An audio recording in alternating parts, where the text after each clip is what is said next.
Bom. Fome, violência, poluição, falta de moradia, corrupção, família desestruturada, falta de dinheiro, crise, dívidas, sobrecarga, falta de tempo, insatisfação pessoal, insatisfação profissional. Como se resolve tudo isso? Quem resolve? Você conhece alguém capaz e que está resolvendo esses problemas? E você? Você se sente capaz de resolver alguma coisa dessas?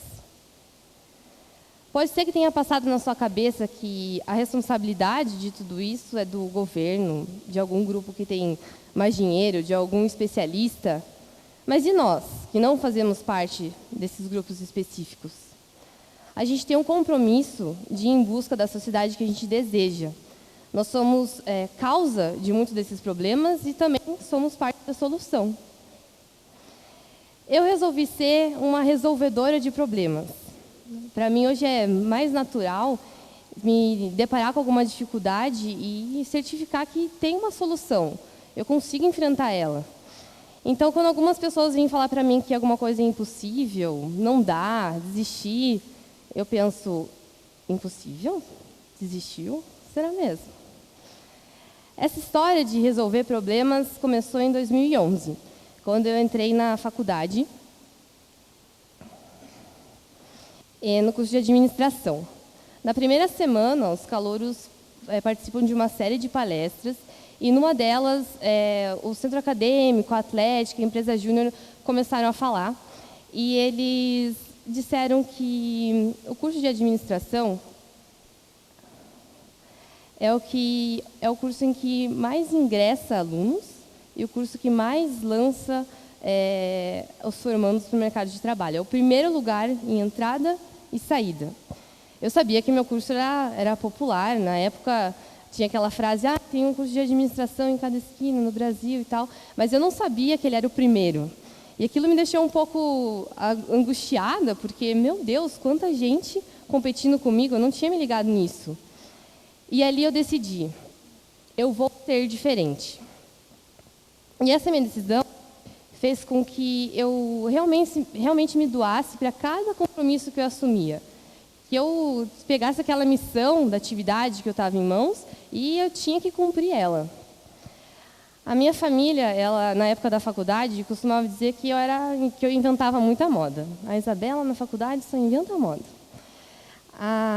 Uma das modas que eu inventei, que para eles era muito diferente, e eles tinham que lidar com bastante paciência, foi participar do movimento Empresa Júnior. Então, para quem conhece, eu era uma típica empresária júnior. Eu participava de todos os eventos, eu passava todos os dias trabalhando na empresa, eu viajava no final de semana, eu planejava, era preocupada com cada um dos membros da EJ, mas tudo isso porque eu estava cumprindo com a missão que o movimento Empresa Júnior trazia. Ele falava que o MEG ele formava pessoas capazes de transformar o Brasil. E eu queria transformar o Brasil e queria formar outras pessoas que estavam transformando o Brasil. Depois disso, eu ingressei num estágio, numa grande empresa, e depois de um tempo eu fiquei também agoniada porque eu não estava mudando mundo nenhum sentada naquela mesa que eu estava. Não estava fazendo nem cócegas. E aí eu repensei o lugar que eu estava, decidi não ir para um banco, não ir para uma outra grande empresa, mas ir para o terceiro setor. E era uma outra novidade ali para o pessoal conhecido na época, porque quem faz administração sabe, nossa, vai trabalhar numa grande empresa, né? Vai empreender, vai ir para um banco. Não vou para esses lugares. E há 6 anos eu faço parte da CID Brasil, uma organização que tem a missão de construir uma sociedade mais inclusiva para a pessoa com deficiência. Lá na CID, eu entrei como estagiária e hoje eu sou diretora de projetos. E boa parte do meu tempo eu despendo encontrando soluções. Se eu não encontro, eu tenho que incentivar a minha equipe, meu time, a encontrar soluções. Ou que a gente encontre outras pessoas que possam nos ajudar nessa.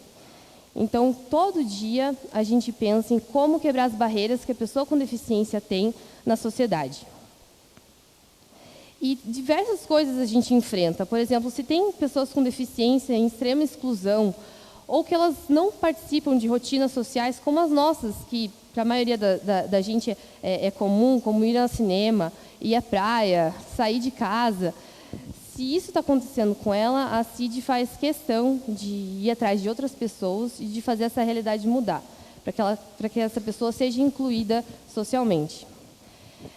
Se há instituições que desenvolvem as pessoas com deficiência, que estão em crise, que precisam de alguma ajuda no RH, no marketing, na captação de recursos, ou que querem expandir, querem aumentar seu impacto, a gente também está lá junto para fazer com que os sonhos delas se tornem realidade.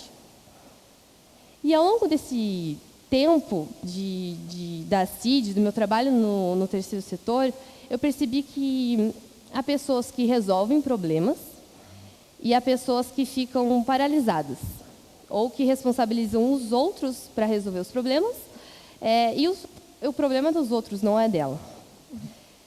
E aí o que eu quero analisar hoje com vocês, o que essas pessoas resolvedoras de problemas têm para a gente disseminar isso e aumentar o nosso time de resolvedores de problemas, né? E algumas características que eu notei e trago aqui para vocês são de pessoas que cruzaram o meu caminho durante a CID e que fizeram realmente a diferença e que são resolvedores de problemas.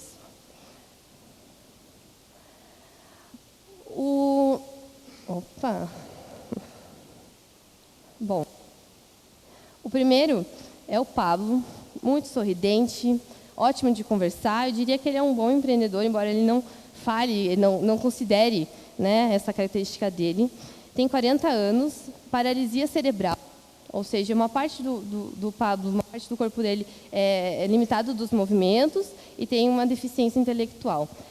O fato é que o Pablo, ele queria resolver um problema dele, que estava incomodando. Ele queria ter mais autonomia.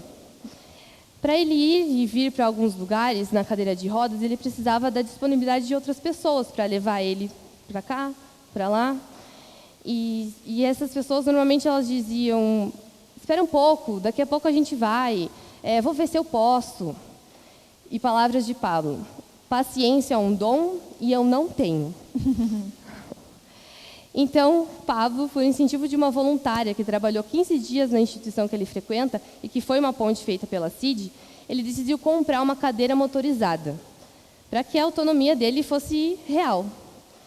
E aí começaram os desafios. Como comprar, onde compra, quanto vai custar, como que eu vou pagar. A primeira ideia foi fazer uma vaquinha, que não arrecadou nem metade do que precisava. Pablo poderia ter parado por aí, mas a vontade dele era muito maior. Então, conversando com a sua mãe, eles viram a possibilidade de fazer um financiamento e conseguir pagar e comprar a cadeira em partes, né? Parcelado ali durante alguns anos, mas era a viabilidade que eles tinham. E foi feito. Então, a cadeira começou a ser realmente um sonho realizado. Mas e agora? Como pagar? O combinado entre a mãe e o Pablo foi que ele era responsável pelas parcelas. Como que ele ia arranjar esse dinheiro? Mais uma vez, as conexões foram poderosas.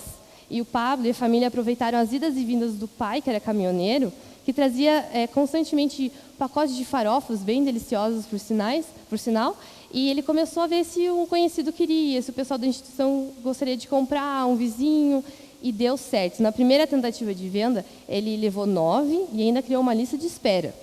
E hoje, ele tem um grupo no WhatsApp, quem quiser fazer encomenda pode fazer, ele vende para os vizinhos, ele vende na instituição, ele vende para os amigos, e tudo isso ele podendo ir e vir com a cadeira motorizada dele. O Pablo disse para mim que o impossível é a gente que faz, a gente que escolhe o que é possível e o que é impossível. E ele disse que se a gente quer fazer alguma coisa, a gente vai encontrar dificuldades, mas a gente consegue. O Pablo tem muita vontade e ele teve pessoas ao redor que, através de conexões, fizeram acontecer. E ele conseguiu resolver o problema dele e está mais perto da autonomia.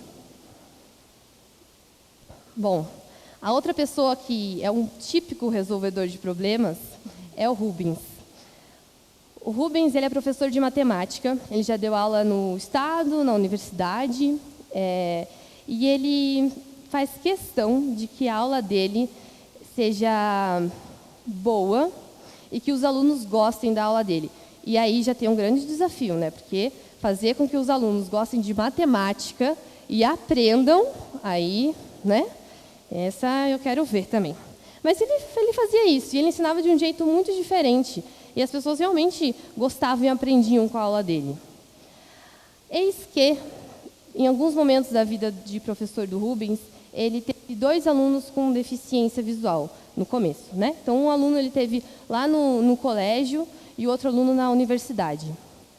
Como ele iria ensinar matemática para essa pessoa? Vocês aprenderam matemática como? Provavelmente com a lousa, com o quadro negro, né? E o professor lá mostrando como faz o x, o y, a trigonometria, e tudo muito visual, provavelmente. Pelo menos foi assim que eu aprendi. E aí? E é uma pessoa que não está enxergando, como que vai compreender a matemática dessa forma? Rubens, conversando com os alunos, eles falaram que eles não estavam aprendendo. E ele ficou muito incomodado. Mas ele viu nesse problema uma grande oportunidade. E ele prometeu para o aluno: eu vou dar um jeito de fazer você aprender a matemática. Na universidade era uma complexidade maior, assim. Eu não entendo muito bem de matemática, mas era algo como divisão de polinômios, e daí tem mais os gráficos resultantes das equações, e enfim. Quando o Rubens fez essa promessa para o aluno, ele não fazia ideia o que ele ia inventar e o que ele ia modificar no jeito de ensinar para que ele aprendesse a matemática. Mas, com muita criatividade e algumas associações, ele deu um jeito. Ele utilizava balas, salgadinho, caneta, elástico. Ele encontrou uma chapa numa loja de construção que poderia ser um plano cartesiano e ele transformou toda a matemática em algo tangível. Então, o aluno conseguia tocar e conseguia fazer as operações realmente com objetos. E aquilo tudo passou a fazer muito sentido. E, nesse momento, a classe inteira estava aprendendo matemática. Não só um grupo, não só o aluno com deficiência visual, todo mundo estava compreendendo a matemática. O Rubens, ele poderia ter falado para a diretora ou para a coordenação que, olha, não dá para dar aula para esse aluno. Ou ele poderia simplesmente continuar dando aula do jeito dele, né? Afinal, ele é o professor e é assim que ele ensina. Ou ele poderia ter colocado uma outra pessoa para sentar junto com o aluno para fazer dupla, para que ele resolva os exercícios ali para ele. Mas não. Rubens pensou nele, pensou nos outros alunos, pensou no aluno com deficiência visual. Ele teve muita criatividade, ele fez um problema, uma grande oportunidade de ensino. Hoje, aqueles materiais muito simples que fizeram aquele aluno entender a matemática, virou um material didático reconhecido internacionalmente, que se chama Multiplano. E o Rubens é um dos 50 melhores professores do mundo.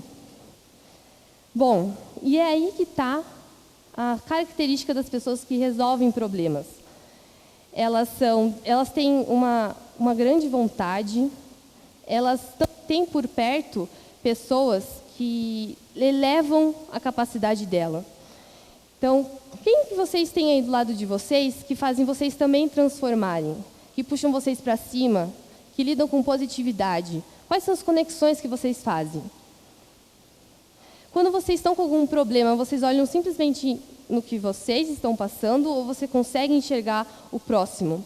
Ou você consegue enxergar o que o outro está passando para tentar ajudar?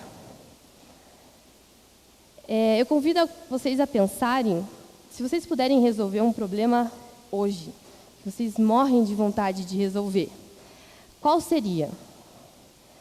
Será que se vocês ativassem um pouco mais algum desses ingredientes, um pouco mais de criatividade, exercitar o seu cérebro para pensar diferente, conectar com pessoas positivas, olhar o outro, será que você não conseguiria resolver esse seu problema? O meu professor, de um curso que eu fiz de inovação social, ele disse que as pessoas acham que têm menos recursos do que elas realmente têm. E não é recurso financeiro, é força, é capacidade, é coragem. Então a gente se subestima, mas na verdade a gente pode muito mais do que a gente acha que pode. Então peguem esse problema que vocês estão morrendo de vontade de resolver, coloquem um pouco mais esses ingredientes, saibam que vocês podem, sejam um pouco mais Rubens, sejam um pouco mais Pablo e façam acontecer. E aí, qual que é o nosso próximo problema a ser resolvido? Muito obrigada. Uhum.